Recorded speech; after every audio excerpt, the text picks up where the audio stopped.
What's up my people? आज की सच्चाई बताता हूँ आपको। आज शाम को 5, साढ़े 5, 6 बजे मैंने वीडियो रिकॉर्ड किया कि कैसे जो इस टूर्नामेंट के टॉप 4 का प्रेडिक्शन था वो हिल सा गया है और कैसे अब इंडिया, इंग्लैंड और ऑस्ट्रेलिया नहीं, अब शायद इंडिया, न्यूजीलैंड और साउथ अफ्रीका फेवरेट है और चौथी जगह की लड़ाई हो सकती है। ये वीडियो मैंने ये सोच के रिकॉर्ड किया था कि साउथ अफ्रीका जो है वो अपना मैच लड़ झगड़ के सही लेकिन जीत जाएगी। उसके बाद मैं गया था क्रिकेट के नेट्स के लिए, क्योंकि हमारे यहाँ लोकल एक सोसाइटी इसका टूर्नामेंट है और आज क्योंकि छुट्टी थी तो शाम को नेट्स था, तो मैं पूरी प्रिपरेशन करके चला गया नेट्स के लिए। लेकिन नेट्स जब मैं पहुंचा 2 विकेट डाउन हुई, 3 विकेट डाउन हुई, 4 विकेट डाउन हुई और मैंने मैसेज कर दिया अपनी एडिट टीम को कि बस वो वीडियो नहीं जाने वाला क्योंकि साउथ अफ्रीका ये मैच हारने वाली है। और साउथ अफ्रीका मैच हार गई। घर पहुंचा, 9 विकेट डाउन थी। I saw the highlights and I was just over the moon, क्योंकि जब भी कोई छोटी टीम बड़ी टीम से जीत जाती है ना, हम उसे बुलाते हैं इस टूर्नामेंट की या वर्ल्ड क्रिकेट में एक बहुत बड़ी अपसेट। लेकिन मुझे लगता है कि यार that is a very wrong way to look at it, क्योंकि अपसेट यस कि एक अनयूजुअल रिजल्ट है, क्रिकेटिंग लॉजिक को डिफाई करता है कि एक बेटर टीम जहां ज्यादा एक्सपीरियंस है, जहां पे ज्यादा प्रोलिफिक प्लेयर्स हैं, उनका जीतना शायद तय होना चाहिए था। लेकिन खेल की खूबसूरती ये है कि उस दिन जो अच्छा खेलेगा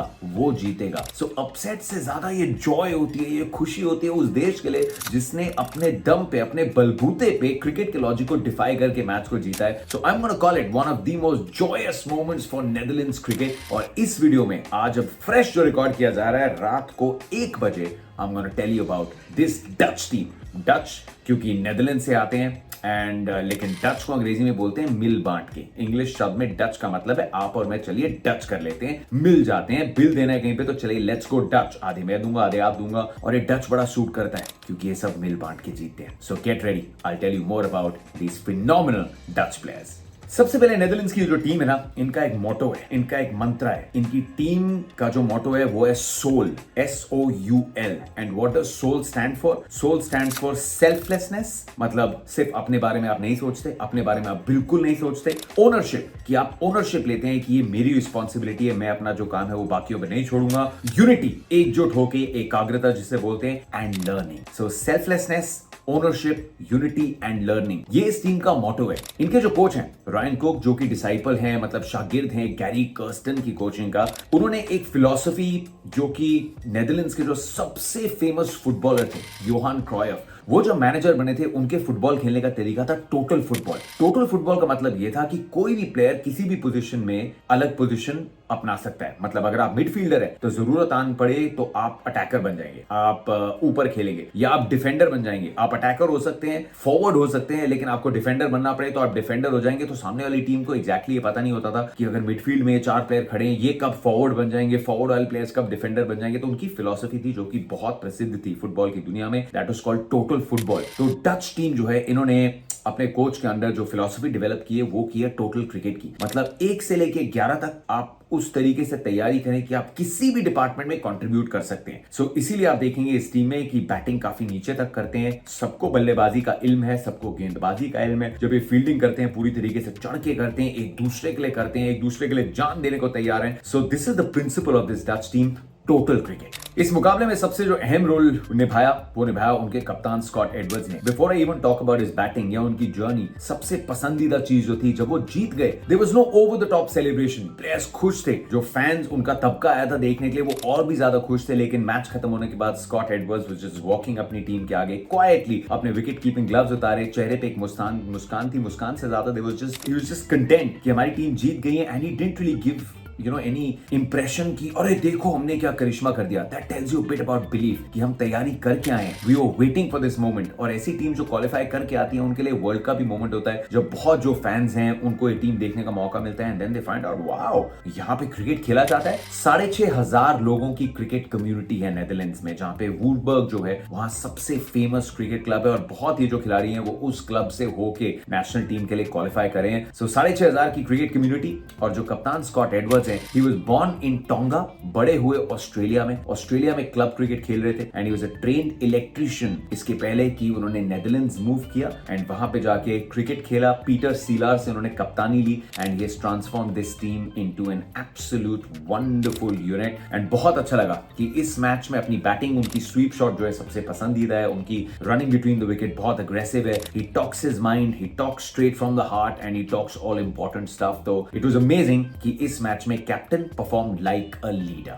कुछ और खिलाड़ियों की बात करें, रोलोफ van der Merwe, अगर आप बहुत टाइम से क्रिकेट देख रहे हैं तो आप जानते हैं कि साउथ अफ्रीका के लिए खेले हैं, आरसीबी के लिए खेले हैं, दिल्ली के लिए खेले हैं और उनका निकनेम जो है दैट इज द बुलडॉग, क्योंकि बुलडॉग की जो ब्रीड होती है ना, it never gives up. And ये जो रोलोफ van der Merwe है, उनके कैरेक्टरिस्टिक है, जो जितने उनके साथ क्रिकेट खेले हैं, जिन्होंने निकनेम दिया द बुलडॉग का, because he never gives up. और उनकी जो गेंदबाजी थी, उनकी जो फील्डिंग थी, उनकी जो इंपॉर्टेंट कैमियो की नॉक थी, it just completely was symbolic in many ways कैसे the bulldog played and he won against his former team. एक और खिलाड़ी जो दक्षिण अफ्रीका के लिए खेले थे, साइब्रान एंगलब्रेक्ट। अगर आपको वो वर्ल्ड कप याद है, अंडर 19 वर्ल्ड कप जो विराट कोहली की टीम ने जीता था मलेशिया में, उसमें जब दक्षिण अफ्रीका का एक मैच था जहां खेले थे साइब्रान एंगलब्रेक्ट, उन्होंने बैकवर्ड पॉइंट पे एक ऐसा कैच लिया था which to me is still one of the best catches ever taken in history. YouTube पे जाके आप वो वीडियो देख भी सकते हैं। एंड उसके बाद you know he was earmark to be the next big thing, जो हुआ नहीं, सो उन्होंने क्रिकेट छोड़ दिया। And then he did an MBA degree, he started working एक इन्वेस्टमेंट फर्म के साथ, he is working as an investment manager. लेकिन फिर he move with his young family 2020-21 के आसपास नेदरलैंड्स, जहां पे फिर से प्यार हो गया क्रिकेट से, फिर क्रिकेट खेलना शुरू किया और अब इस नेदरलैंड्स की टीम में खेले।